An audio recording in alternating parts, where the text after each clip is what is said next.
topics and opinions expressed in the following show are solely those of the host and their guests and not those of W4CY Radio, its employees, or affiliates. We make no recommendations or endorsements for radio show programs, services, or products mentioned on air or on our web.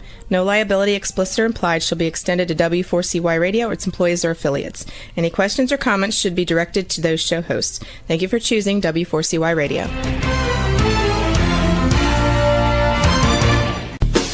Welcome to the Ask the Expert Show on W4CY Radio and Talk4 TV, where we bring you educational information from experts on such topics as legal, health, financial, and home improvement. Now sit back and listen to our experts in community association law, estate planning law, tax relief, Medicare, public insurance adjusters, neuropathy treatment, business brokers, and personal injury law, along with many other topics. Now here's your host for the last 17 years, Steve O. Welcome to another Ask the Experts radio show where we, for the last 17 years, have brought you the finest experts in the field of legal, health, financial, and home improvement. Hey, our expert this morning, it is a topic that has bothered me for 17 years. We have gotten all your letters, your emails, your texts, a lot of you asking about auto accident injuries, wrongful death, even dog bites. But we just never had an opening for a personal injury attorney in the New York or the New Jersey area. And we finally got an opening. I got to tell you, we are so blessed to find one of the finest personal injury attorneys, I say in the United States, but they cover New York and they cover New Jersey. Let me welcome to our show Attorney Michael Licatesi. Good morning, Michael. Good morning. Thank you for that kind introduction. Well, you know what? You guys are the best.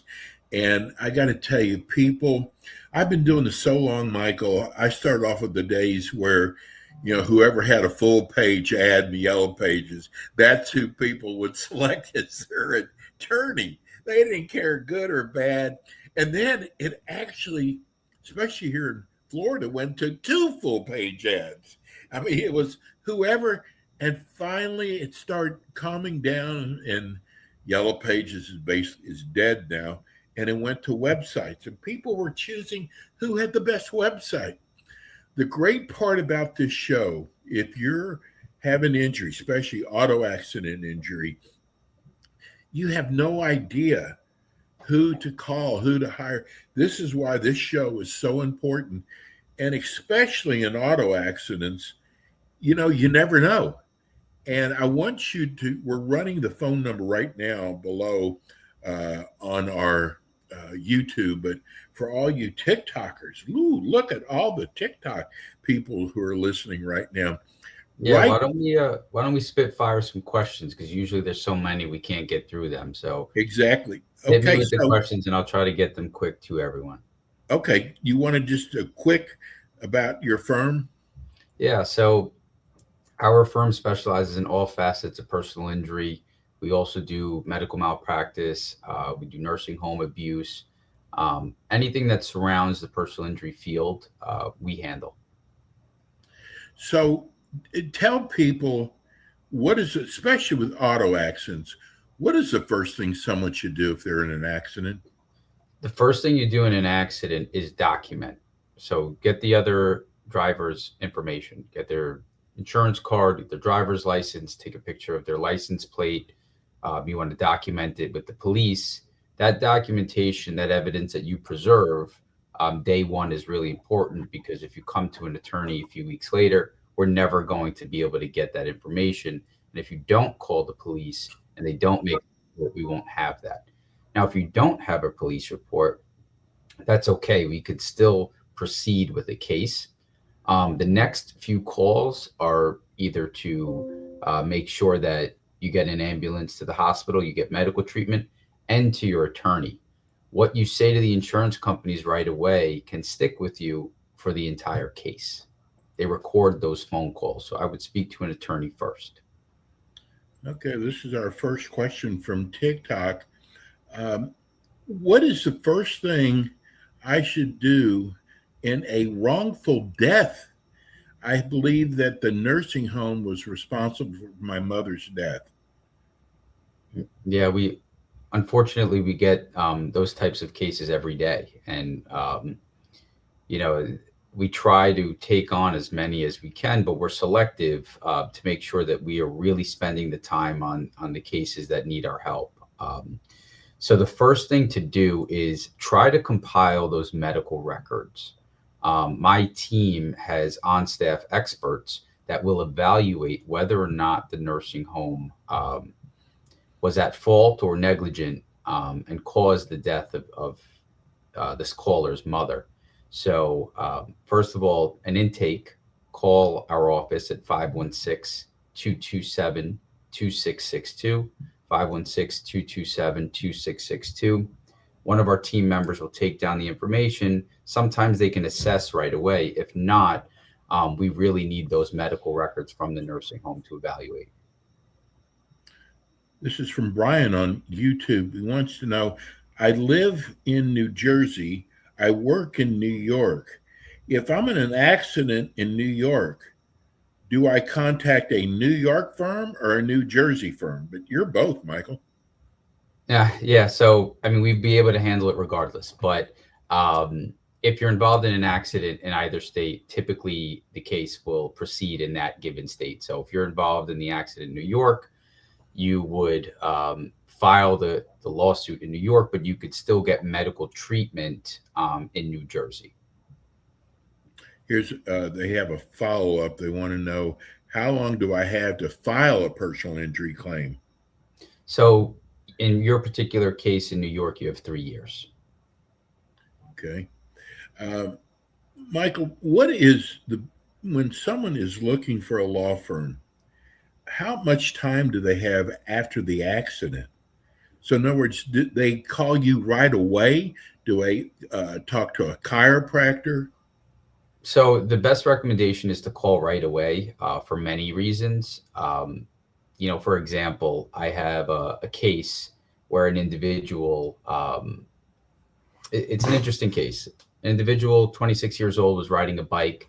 There was a telephone wire that was hanging, got caught into the tire, lifted him up, and basically slammed him on his head. And Wow. he suffered a craniotomy, which is where they shave a portion of your brain.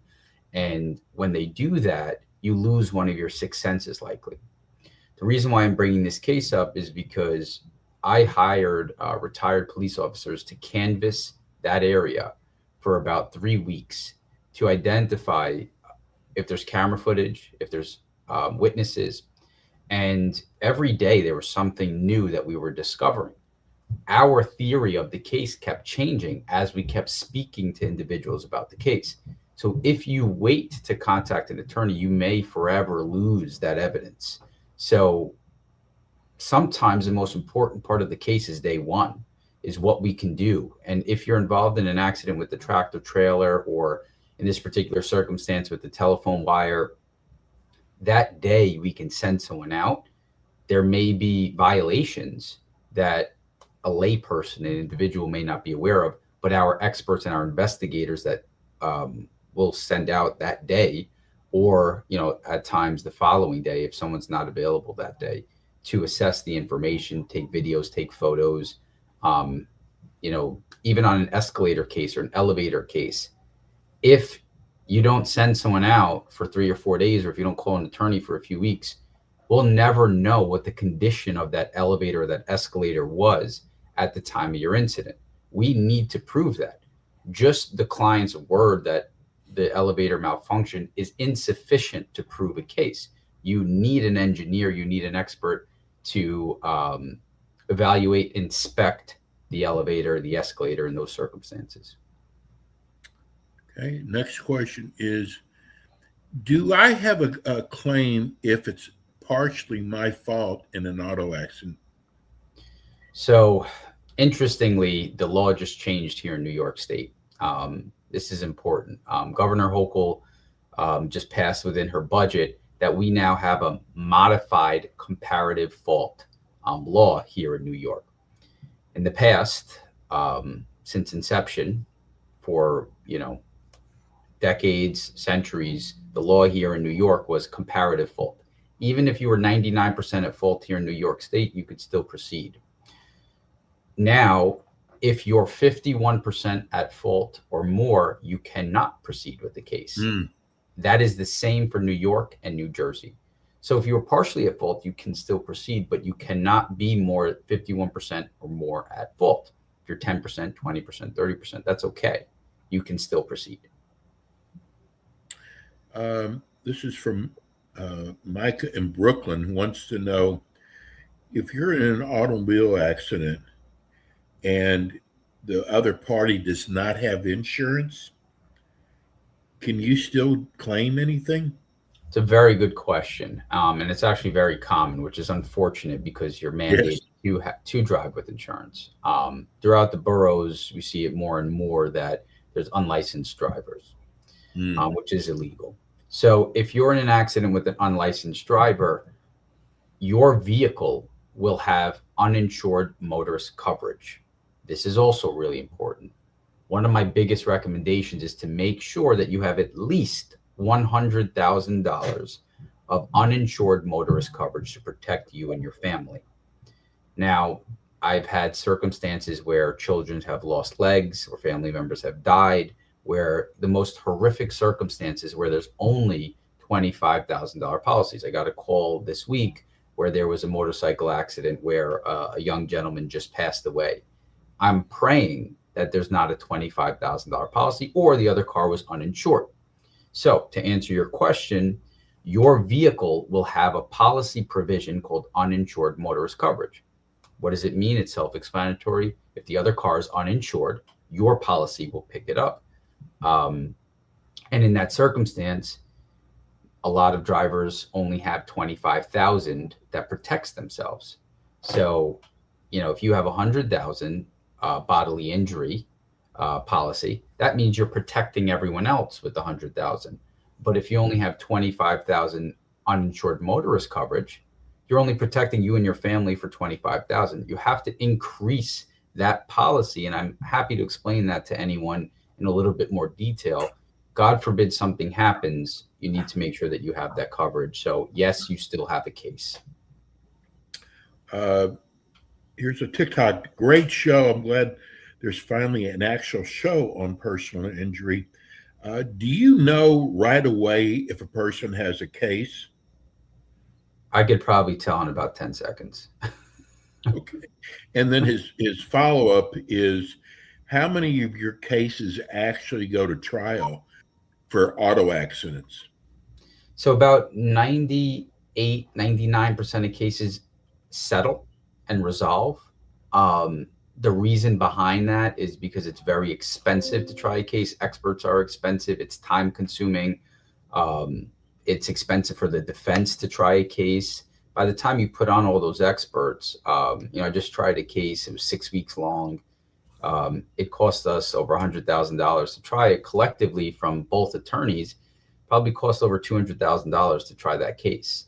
So It's very expensive. So most cases settle, but now there's more and more of our cases are actually going to trial. So we're on trial about every month right now. We have 10 trial attorneys. So we have the bandwidth to make sure that we're prepared and we try those cases.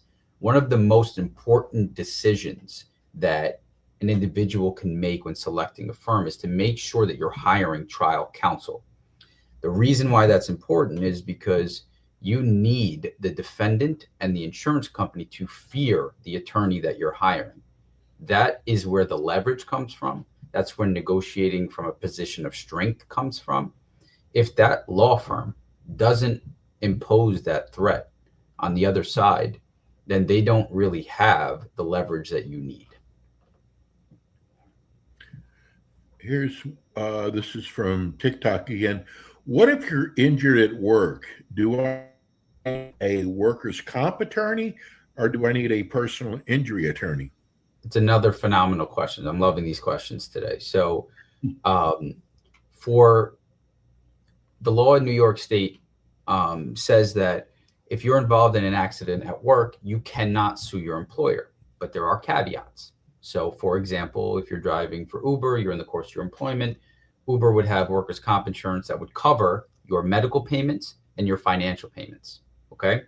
But you can sue the car that struck you because that's a third party. It's an outside party, and you have a bodily injury case against them. You have a personal injury case against them. So you actually have both that run hand in hand. Another example is if you're a construction worker, typically you'll still have a personal injury case. If you're working, let's say for FedEx, Amazon, UPS, and you're delivering packages and you're on a homeowner's property and the pavers on the front porch break, you have a case against the homeowner and a workers' comp case. If you're at a job site, if you're at a warehouse and you're making a delivery or working, and there's a defect on the property, it depends upon who you're working for and who you're suing. For example, if you're at work at a warehouse and again, let's use the same example, the tiles on the floor are loose and you fall. The ceiling falls on you. And that is a structural issue that the property owner is responsible for. They are an outside party that you can sue. If your employer is responsible, then you only have workers' comp. So it depends, and I will likely ask you at the intake phase, who's paying you, who's on your pay stubs, who owns the building, who else can we possibly sue? And we have to investigate whether there's outside parties that are responsible for your injuries. This got a lot of questions coming. How about here's one. What if the insurance company has already offered me a settlement? Could you still handle my case? So I asked that one on another show. And again, these are great questions. I'm trying to spitfire and answer them because usually we never have enough time to finish them. Yes. So the short answer is if you signed a release and you've deposited the money, we cannot help you. However, I have argued that if you did not deposit the money, you've sent the money back and they have forced you to sign in duress and convinced you without you knowing what you're signing, it's an argument that I'd potentially make and try to argue that we can proceed with the case. I had an individual that came to me a few years ago. The insurance company offered her like $2,500. We wound up getting her $150,000. Wow. So the insurance companies now are designed to approach people when they're involved in an accident to give them a sum of money to make them go away. And it's enticing when somebody's handing you money. But at the end of the day, there's so much work involved in this and so much pressure that when I get this case on the trial calendar and I say to them, look, you're going to spend $100,000 to try this case. Plus, my client has serious injuries. We've already hit you guys in the past for a few $100,000 on this particular case. You have to pay us six figures. They know that there's a real threat and there's nothing else that they can do. When it's a lay person, there's no threat to them. They don't care. There's nothing forcing them to pay you more money. Here's a question that's come up on several of our shows. It's in regards to, because there's so much out there about these skinny injections, and there's some problems that people are having. Do you see people having cases against some of these big pharmaceutical companies? Yeah, that's again, trying to spitfire. The short answer is there's many law firms that I work with that are handling these types of cases. Typically, these have to go to trial. And you basically sign with the mass tort, a class action law firm, and they will help you. And I'd help anyone as well. And again, you can call us at 516-227-2662. You'll speak to my intake department. They'll lead you through it. Essentially, there are firms that are leading in these class action and mass tort cases, and they'll go to trial. Once you start winning those trials, then they'll come up with a settlement. There's no reason not to sign with an attorney because it's on a contingency fee basis. You don't owe any money up front. You don't owe us anything for a consultation or for us to represent you unless we're successful. So I have been seeing a lot of Ozempic and weight loss medication cases. It is a big class action suit right now and mass tort suit right now. So I highly recommend speaking to someone if you are having significant injuries as a result of the medication. I want to get this last question in. You actually represented a friend of mine, your firm, and did a great job. I am wondering, does your firm handle mesothelioma cases? So we don't handle mesothelioma cases. But again, you can call us and I'd be happy to put you in a position to find that right attorney or to recommend someone. And I appreciate the kind words. That's why we do what we do. You never know who's watching or listening. Michael, how do people reach your office? So the office line is 516-227-2662. You could text us at 516-725-2552, 516-725-2552 to text. Our main office line is 516-227-2662. We look forward to helping anyone that's in need. And Michael will be back again with us next month. All that wrote, God, we've got about 30 more questions. We'll save those for next month, where Michael will be doing his New York and New Jersey show. Michael, thank you so much. Good to see you, and we'll see you next month. Great to see you. Thank you. Attorney Michael, I got to tell you, Michael's firm, the name of the firm is Licatesi Law Group. They're wonderful. They represent people in New York and New Jersey. That's going to do it for us today. We'll see you again next week on the Ask the Expert show. Have a good week, everybody. Thanks for tuning in today to the Ask the Expert show on W4CY Radio and Talk4 TV. Tune in next week and every week to hear more from our experts on personal injury, insurance, air condition repairs, estate planning, Medicare, and many other topics in the areas of legal, health, financial, and home improvement. See you next week.